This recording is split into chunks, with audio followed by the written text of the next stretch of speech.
nous rappelons que les intermédiaires financiers interviennent dans la finance indirecte. Ils collectent des fonds auprès des prêteurs qui font des dépôts auprès d'elles et ils octroient des prêts aux emprunteurs, à ceux qui ont besoin de fonds. Pour comprendre et voir l'importance de ces intermédiaires financiers dans les marchés financiers, nous allons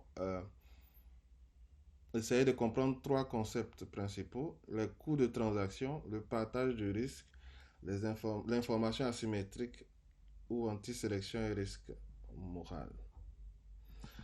D'abord, les coûts de transaction. Ce n'est rien d'autre que le temps et l'argent dépensés pour réaliser des transactions financières. Elle représente un problème majeur pour les agents qui ont des fonds à prêter, en particulier les petits prêteurs. On peut essayer de comprendre sur la base de l'exemple que nous a communiqué le manuel, qui est assez expressif. Il s'agit dans cet exemple de prêter des fonds à une entreprise pour financer son projet. Et nous, en tant que prêteurs, on se doit, afin de se protéger contre toute éventualité, rémunérer un conseiller juridique et fiscal pour rédiger un contrat de prêt et préciser les conditions de paiement des intérêts et du remboursement. En effet, en tant que petit prêteur, je vais engager un conseiller juridique et fiscal pour réaliser ce contrat de prêt, pour au moins m'assurer que je pourrai recouvrer les fonds que je prête à l'emprunteur. En effet, le problème se pose lorsque le montant du prêt est peu élevé. Le paiement de ce spécialiste, conseiller juridique et fiscal, risque de coûter plus cher que tous les intérêts qu'on pourrait obtenir sur la base de ce prêt. Nous, en tant que petits prêteurs, n'ayant pas l'expertise ni la connaissance suffisante pour réaliser et élaborer de tels contrats, on est tenu de faire recours à un spécialiste ou conseiller juridique et fiscal. Ce qui fait que cet exemple attire notre attention sur le fait que beaucoup de petits épargnants ou petits emprunteurs sont sans doute plus d'une fois empêchés par les coûts de transaction de réaliser avec ces petits emprunteurs-là des opérations qui leur seraient mutuellement bénéfiques. Parce qu'au milieu, ils n'ont pas suffisamment d'expertise pour rédiger un contrat de prêt. Mais, pour l'avantage des intermédiaires financiers, je dirais plutôt, eux, ils peuvent arriver à réduire substantiellement ces coûts de transaction pour deux raisons assez simples. C'est que non seulement ils détiennent le savoir-faire nécessaire pour réaliser ce type de contrat et mettre sur pied ce type de relation, mais en plus, ils peuvent réaliser des économies d'échelle en l'utilisant pour un grand nombre d'opérations. Moi, en tant que petit prêteur, je ferai qu'un seul prêt ou un ou deux, un nombre assez restreint de prêts. Mais l'intermédiaire financier, par exemple une banque, aura plusieurs dizaines de milliers d'opérations de prêts et d'emprunts à réaliser. Elle n'a qu'à produire un modèle de contrat type en recrutant un conseiller juridique, soit à l'intérieur, soit à l'extérieur, en termes de prestations de services. Et le coût de ce conseiller sera réparti sur l'ensemble des opérations de prêt. Parce qu'on n'aura pas à élaborer de nouveaux contrats à chaque prêt, mais sur la base des contrats type, on aura à imprimer et le renseigner pour chaque nouvel emprunteur. Ce qui rend le coût unitaire de cette réduit fortement et substantiellement le coût unitaire de chaque transaction, qui n'est rien d'autre que le coût euh, de la transaction, donc les frais qu'on va engager pour le conseiller juridique et fiscal divisé par le nombre de transactions qu'on aura réalisées sur la période. Mais en plus de réduire le coût de transaction, ces intermédiaires financiers vont fournir des services supplémentaires à leurs clients, en particulier des services de liquidité. Non seulement ils réduisent leur coût de transaction pour que ces prêteurs puissent prêter de l'argent, mais en plus ils leur fournissent des services de liquidité qui leur facilitent les transactions, des chéquiers, des cartes bancaires qui leur permettent de réaliser les opérations sur les différents marchés.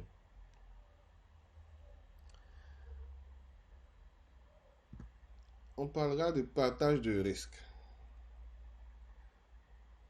En effet, c'est un avantage pour les prêteurs de passer par un intermédiaire financier.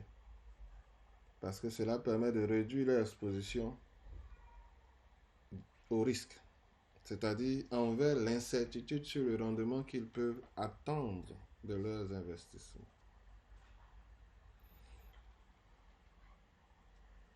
En effet, les intermédiaires financiers permettent un partage du risque. Comment? Ils créent et vendent des actifs qui sont dotés de caractéristiques en termes de risque, qui correspondent aux besoins des épargnants, puis utilisent l'argent ainsi obtenu pour acheter des actifs éventuellement plus risqués. Moi, en tant que petit prêteur ou prêteur, je suis exposé au risque. Le risque, c'est lequel? Avoir la probabilité d'avoir le rendement attendu. Si je vais seul pour contracter ou pour octroyer ce prêt à un petit emprunteur, je n'ai rien pour garantir le rendement promis ou le rendement attendu. Mais quand je passe par un intermédiaire financier, lui, c'est comme si nous partageons le risque. Lui, il récupère mes fonds en tant que prêteur comme des dépôts en échange d'actifs. Et il me garantit une rémunération fixe. Quand lui, il a pris et collecté les fonds auprès des épargnants, il maintenant octroie des prêts à des emprunteurs à un autre taux d'intérêt.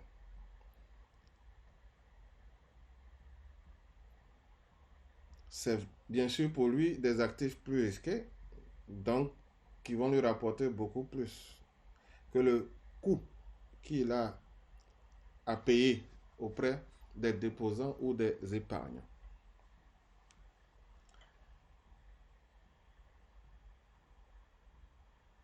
On peut comprendre que comme leurs dettes sont moins risquées, c'est-à-dire les dépôts qu'ils ont récupérés auprès des épargnants est moins risqué, ils payent un taux d'intérêt plus faible que celui qu'ils obtiennent sur les actifs qu'ils détiennent, c'est-à-dire les prêts qu'ils ont octroyés aux emprunteurs. En plus, comme les coûts de transaction sont faibles, comme on l'a vu plus tôt, à cause de l'économie d'échelle, les intermédiaires financiers peuvent profiter au maximum de la différence entre les deux taux d'intérêt. Le taux d'intérêt qu'ils payent aux déposants et le taux d'intérêt qu'ils collectent aux emprunteurs.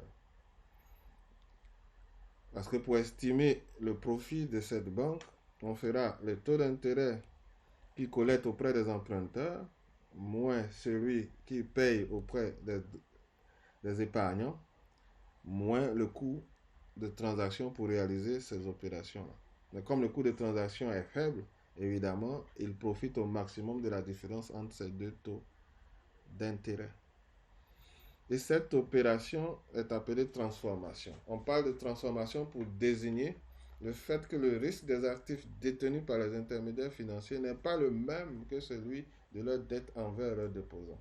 Parce qu'en un sens, les intermédiaires financiers ont transformé les actifs risqués en actifs plus sûrs pour les épargnants. L'épargnant donne son argent pour un taux d'intérêt garanti, donc moins risqué. Et avec l'argent collecté auprès des épargnants, l'intermédiaire financier a pu octroyer des prêts qui lui donnent d'obtenir un taux d'intérêt plus élevé pour des actifs risqués. Et donc on parle d'opération de transformation.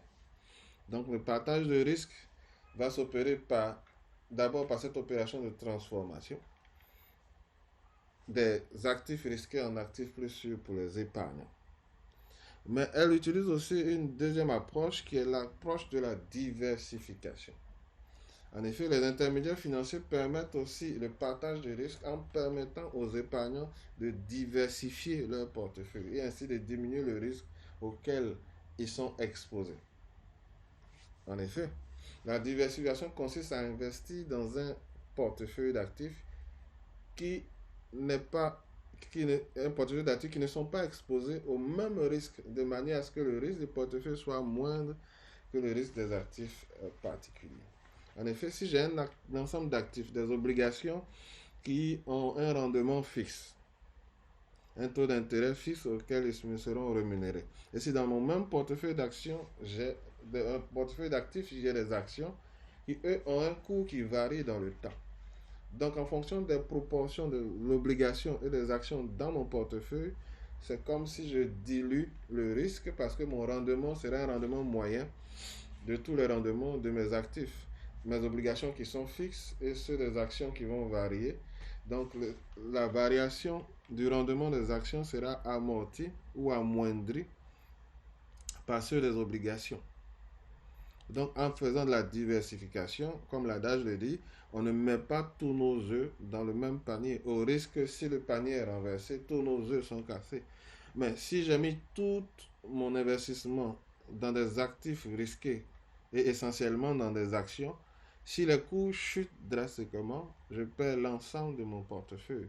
Alors que si il est un portefeuille diversifié, avec des obligations, des actions et divers titres, même si ceux qui sont plus risqués coulent, j'ai encore la possibilité de récupérer des fonds, des actifs qui sont plus sûrs. Donc, c'est une autre opération de partage de risque. Si moi, en tant que prêteur, je veux essayer de diversifier mon portefeuille, ça veut dire qu'il faut acquérir de l'expertise pour ces différents types d'actifs. Il faut réaliser différents contrats pour ces différents types d'actifs et le coût de transaction risque d'être élevé pour moi en tant d'individu en termes particuliers. Mais cependant, nous allons voir que la diversification est permise par la faiblesse des coûts de transaction des intermédiaires financiers. Eux, ils peuvent réunir un portefeuille d'actifs et en faire un actif global qu'ils vendent aux épargnants. Moi, j'ai pas, en tant que petit prêteur, je n'ai pas besoin de me spécialiser dans ces différents types d'actifs ni de courir pour acheter les uns après les autres, donc engager un coût de transaction élevé. Mais la banque, elle, acquiert ces différents actifs. Et moi, en prêtant à la banque, j'ai accès à cet ensemble d'actifs diversifiés, de telle sorte que je profite du rendement stable de ce portefeuille-là. Donc, on opère le partage des risques soit par la transformation ou la diversification, ou les deux. Quant à l'information asymétrique, où on parlera d'antisélection et risque moral, mais c'est quelque chose que nous connaissons et que nous expérimentons à titre personnel. La symétrie d'information, ce n'est rien d'autre que la situation d'inégalité d'information existant entre l'emprunteur et le prêteur. Vous êtes d'accord avec moi qu'un emprunteur désireux d'emprunter pour réaliser un projet connaît mieux le rendement potentiel et le risque associé à ce projet-là que le prêteur que nous sommes. À ce moment, on parle d'asymétrie d'information parce qu'on n'a pas le même niveau et la même qualité d'information sur le rendement potentiel et le risque associé au projet auquel nous prêtons de l'argent. Et cette inégalité d'information pose deux problèmes. C'est une inégalité d'information qui crée deux problèmes différents. Le premier, c'est avant la transaction, c'est l'anti-sélection. Et le second, c'est après la transaction qu'on appelle risque moral. Voyons l'anti-sélection. L'anti-sélection sur un marché financier, c'est lorsque les emprunteurs les plus susceptibles de produire de mauvais résultats, donc les plus risqués, sont ceux qui recherchent le plus activement le crédit et qui ont le plus de chances d'être sélectionnés pour obtenir des prêts. On parle d'anti-sélection ou adverse selection en anglais, de sélection contraire. En effet, sur un marché financier, ce sont ceux qui sont les plus risqués en termes d'emprunteurs qui recherchent généralement le plus activement de crédit. Ce sont eux qui vont rapidement sur le marché pour chercher à emprunter. Et comme ce sont eux qui sont présents sur les marchés, ils sont les plus susceptibles, ils ont plus de chances d'être sélectionnés pour obtenir des prêts. Par exemple, supposons qu'un investisseur puisse prêter à deux entrepreneurs qu'il connaît. Le premier est une personne très prudente, qui n'emprunte que si elle est sûre de réussir le projet qu'elle a en tête. Le deuxième entrepreneur qu'il connaît est un joueur invétéré. Il aime jouer avec le risque et qui veut emprunter de l'argent pour aller le dépenser sur un projet mirifique, mais sans doute fumeux. D'après vous, lequel de ces deux entrepreneurs a-t-il le plus de chances de venir demander un prêt à notre investisseur? Celui qui est très prudent, qui recherche à être sûr de réussir son projet qu'il a en tête, ou est-ce celui qui est enclin à toujours dépenser? C'est un joueur invétéré, il aime prendre les risques sur des projets magnifiques, mais sans doute fumeux. Lequel d'entre vous, d'après vous, lequel d'entre eux aura le plus de chances de venir demander un prêt?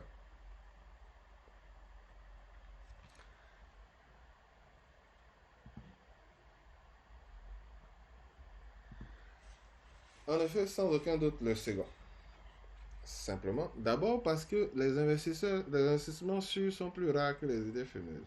En effet, la plupart des idées que nous avons, des investissements, sont des idées fumeuses. On n'a pas de clarté et on n'a pas de garantie sur le succès et le rendement attendu. Mais les investissements sûrs sont assez rares. Ce qui fait que notre premier entrepreneur, tant qu'il n'a pas trouvé ce projet rare, ne viendra pas sur le marché. Donc, sans aucun doute, ce sera le second. La deuxième raison, c'est parce qu'il est prêt à payer un taux d'intérêt élevé pour obtenir de l'argent. Donc, puisque le gain élevé qu'il espère lui permettra exactement de le rembourser, il est pressé et enclin à venir emprunter sur le marché. Parce qu'il est sûr.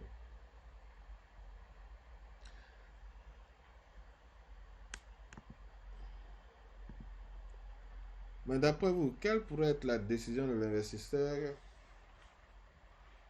vis-à-vis de ce mouvement sur le marché?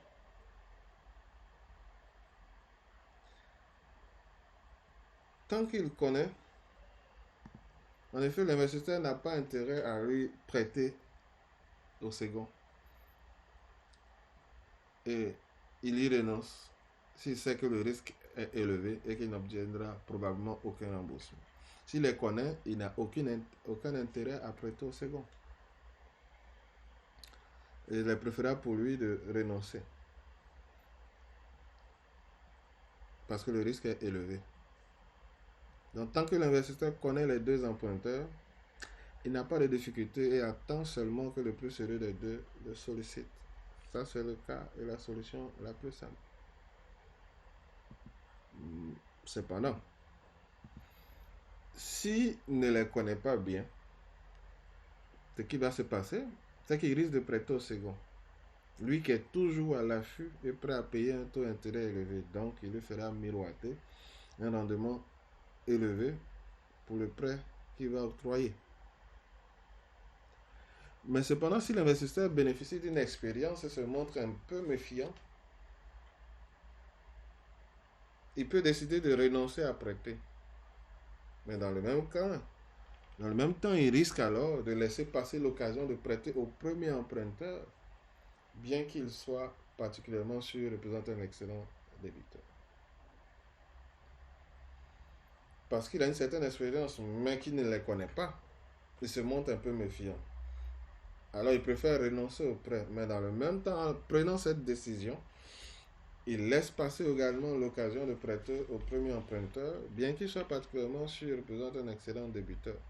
C'est en ce sens que nous disons que l'information asymétrique peut ainsi interdire la réalisation d'échanges mutuellement avantageux entre les prêteurs et les emprunteurs.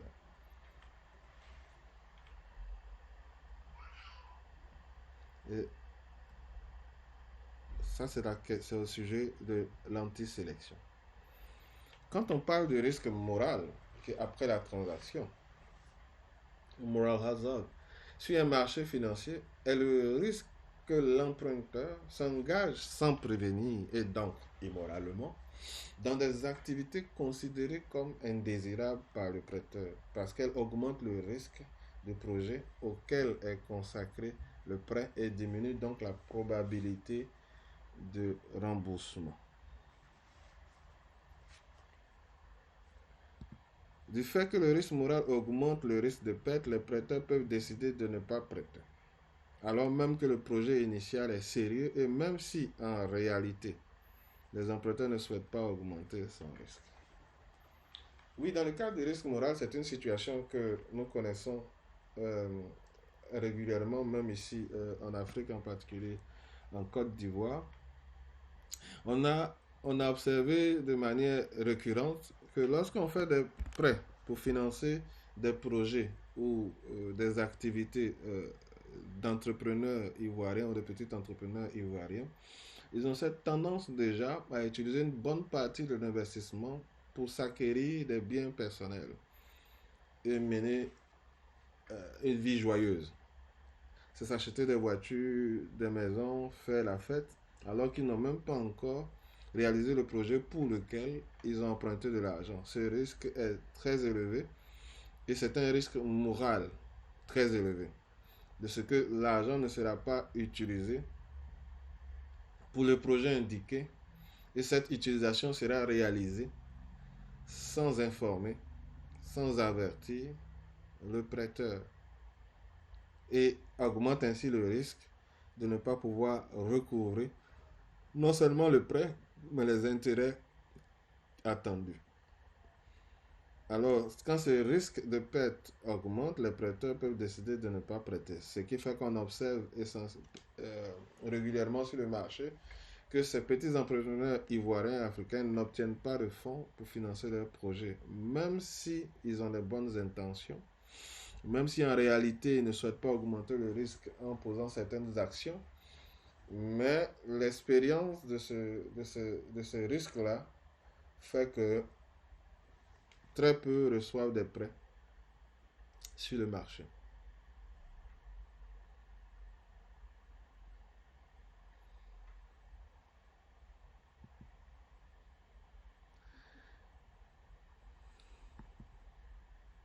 L'existence des intermédiaires financiers permet aux investisseurs alors de prêter l'argent en courant moins de risques qu'en prêtant directement à des entrepreneurs ou à des particuliers. Et ces intermédiaires financiers nous offrent des avantages clés. La réduction des problèmes d'anti-sélection, parce qu'ils sont mieux équipés pour sélectionner les bons emprunteurs et éviter les mauvais risques. Ensuite, c'est la réduction du risque moral. Ils sont aussi des experts dans la surveillance des emprunteurs pour évaluer et anticiper sur les risques moraux.